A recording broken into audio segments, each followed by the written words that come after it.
Bonjour, vous êtes les bienvenus dans la boîte à merveille. Je vous prie de vous abonner à ma chaîne et de cliquer sur la cloche pour recevoir les prochaines vidéos.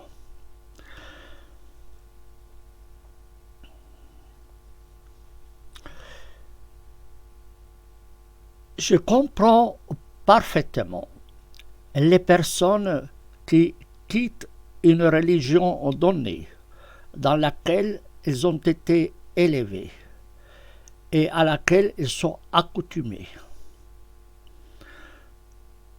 Je comprends aussi ceux dont la religion est mise en doute. Ces deux catégories de personnes se posent des questions tout à fait légitimes. Si vous détruisez l'islam, ou si vous quittez l'islam, quel est le corps ou le corpus de valeurs que vous devriez suivre? Pour vous, la religion était une boussole. Et par la suite, vous vous trouvez dénué, sans aucun refuge. Vous ne savez pas à quel Dieu prier, ni quelle valeur suivre.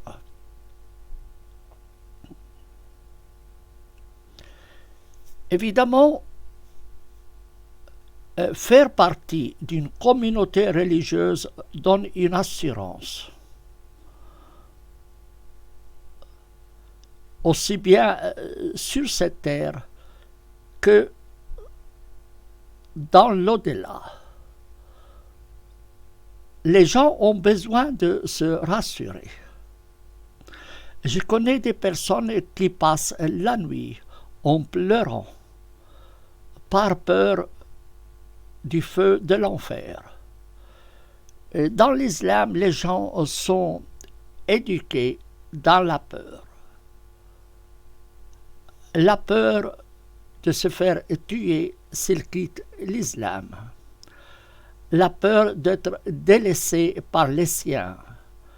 La peur de ne pas retrouver le paradis à la fin d'une vie souvent pleine de souffrances.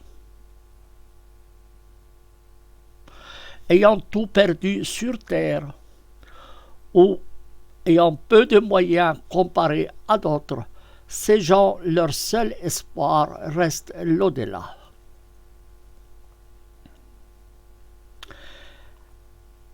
Un de mes auditeurs, après avoir entendu ma chaîne, notamment ma vidéo intitulée Prophétie de Saint Charbel, la fin de l'islam en 2047, se retrouve dans l'embarras.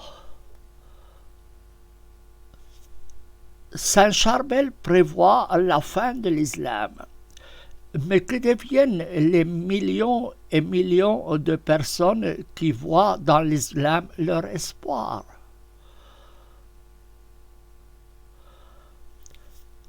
Cette personne, donc, après avoir entendu ma vidéo sur la prophétie de Saint Charbel, dans laquelle il prédit la fin de l'islam en 2047, m'écrit ce que suit. J'ai une question, si vous permettez. Si l'humanité devait se soustraire à l'influence des religions, à plus forte raison, l'islam selon vos convictions, quel est le modèle comportemental ou le corpus de valeurs ou lois qui devrait régir les relations humaines et la relation avec le divin pour les croyants?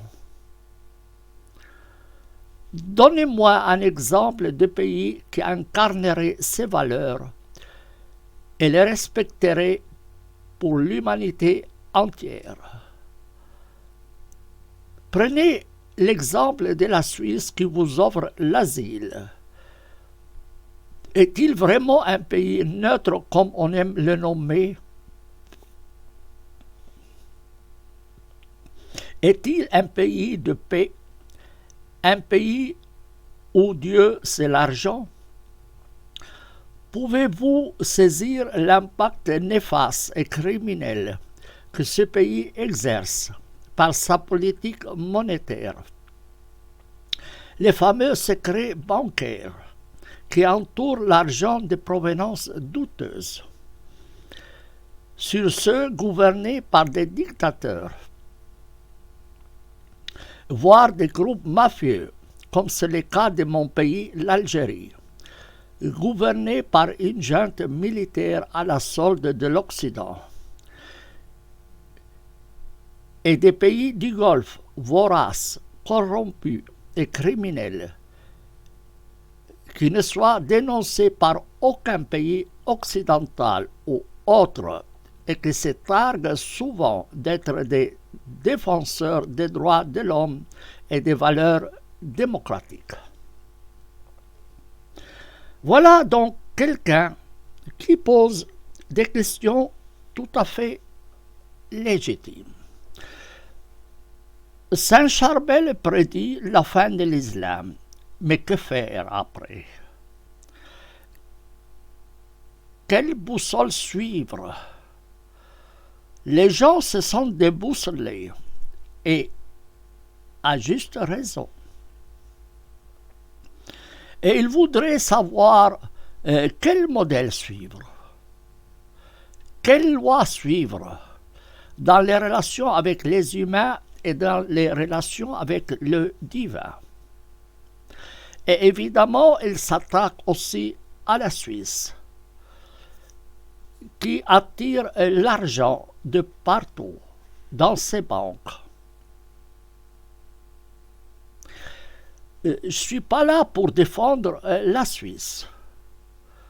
Jean Ziegler avait écrit un livre, La Suisse lave plus blanc que blanc, dans lequel il critiquait le système financier suisse. Mais si les dictateurs mettent leur argent en Suisse, ce n'est pas par amour pour la Suisse, mais par peur pour leur fortune. Le capital est peureux. Il ne peut pas vivre dans un milieu troublé. Qui mettrait son argent, par exemple, aujourd'hui en Irak, en Égypte, en Syrie, en Somalie, en Afghanistan, voire même au Liban? Et évidemment, chacun qui a même 10 francs voudrait avoir ces 10 francs à l'abri des dictateurs ou des aléas de la vie. Alors il va chercher un pays de paix. La Suisse est un des pays les plus pauvres dans le passé. Pour devenir ce qu'il est devenu, il a dû régler ses problèmes internes entre catholiques et protestants. Et la première fois qu'on a parlé de guerre de religion, cela concernait la guerre entre catholiques et protestants, justement en Suisse.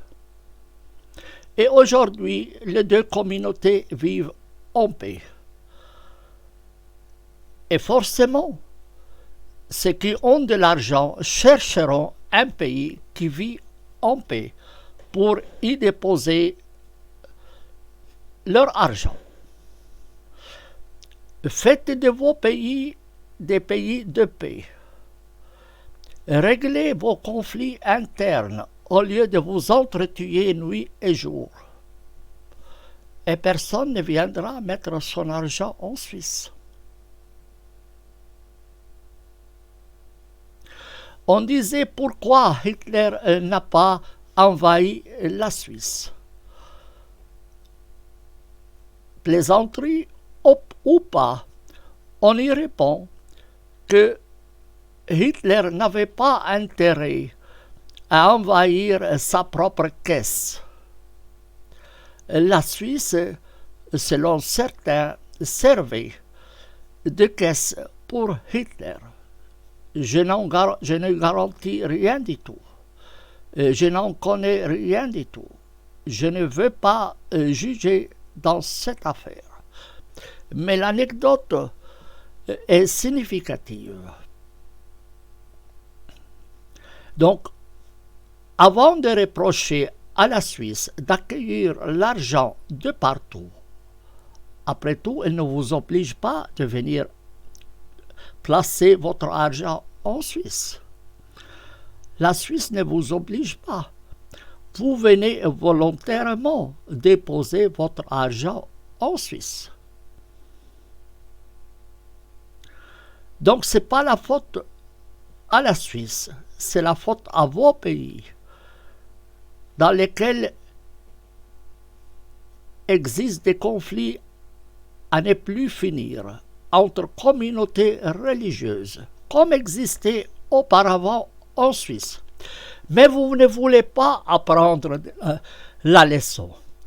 Vous voulez continuer toujours à vous attacher à une religion qui divise les gens sur la base de la religion. Que ce soit en Israël ou dans les pays musulmans. On se dispute à ne plus finir à cause des appartenances religieuses.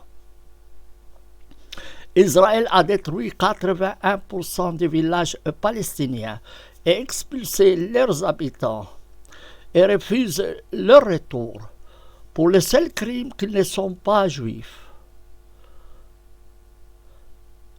Et ce pays inscrit dans sa loi que l'État d'Israël est un État juif. Ça veut dire où seuls les Juifs sont de véritables citoyens de premier rang.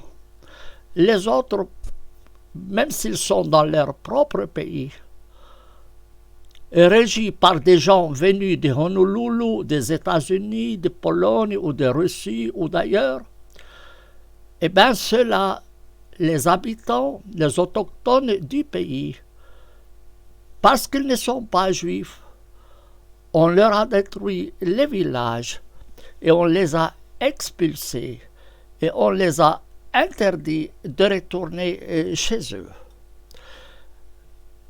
Et cela cause les conflits que vous connaissez. Dans tous les pays musulmans, ou presque, ils ont inscrit dans leur constitution l'islam religion d'État. Résultat des discriminations contre les non-musulmans à ne plus finir. Sans oublier les conflits internes entre sunnites et chiites. Et j'en passe.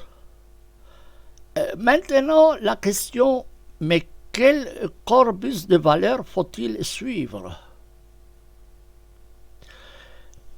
Un corpus de valeurs qui règle les rapports avec les divins et les rapports entre les humains.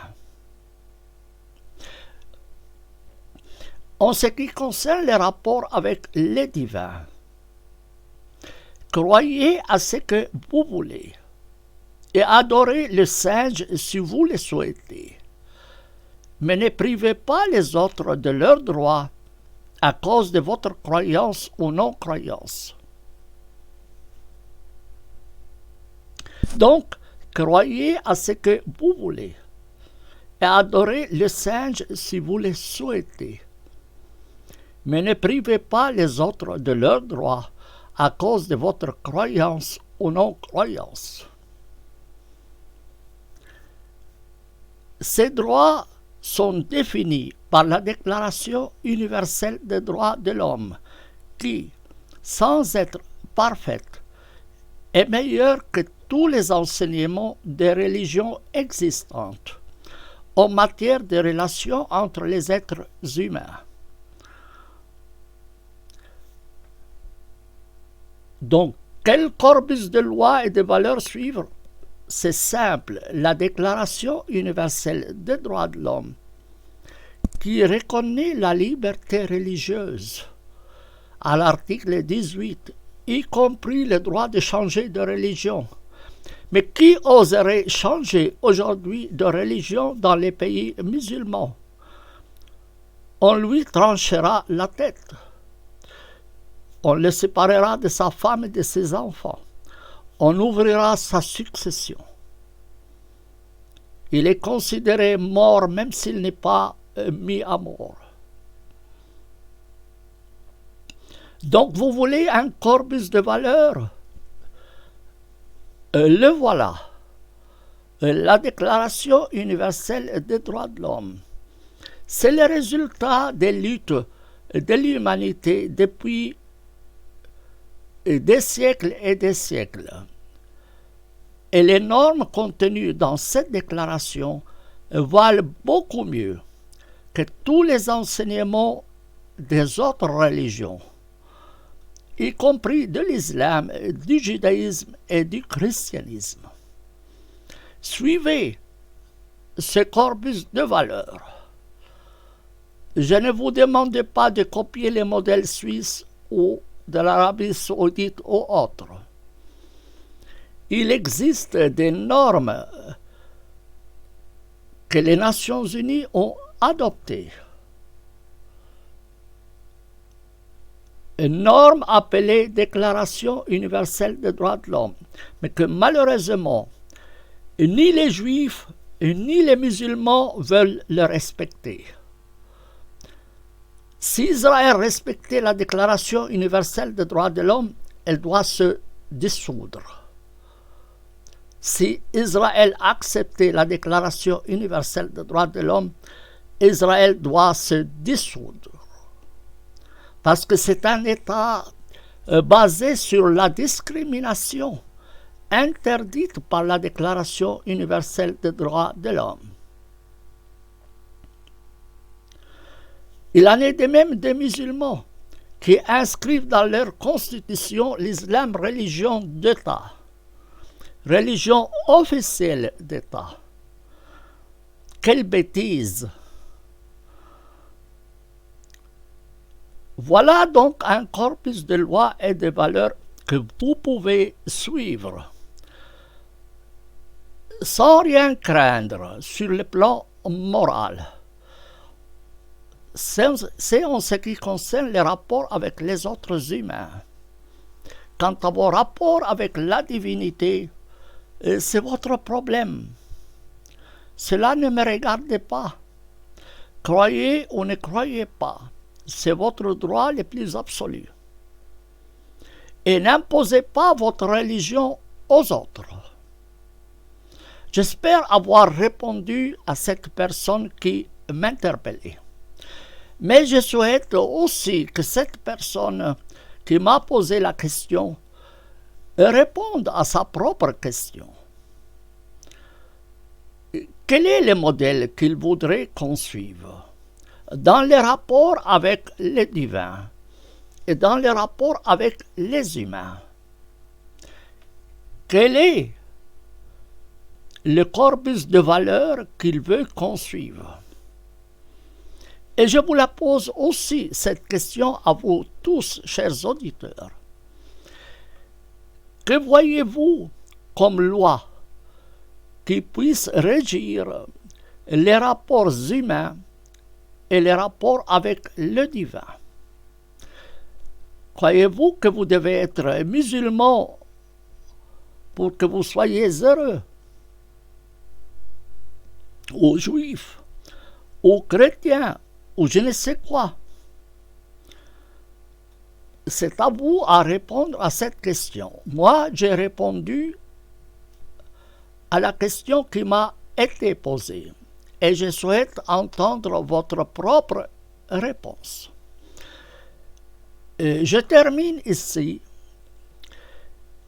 et j'attends vos commentaires à la suite de cette vidéo. Je vous souhaite une bonne journée. N'oubliez pas de vous abonner à ma chaîne et de cliquer sur la cloche pour recevoir les prochaines vidéos. Et faites un like en soutien à ma modeste chaîne. Au revoir. Merci.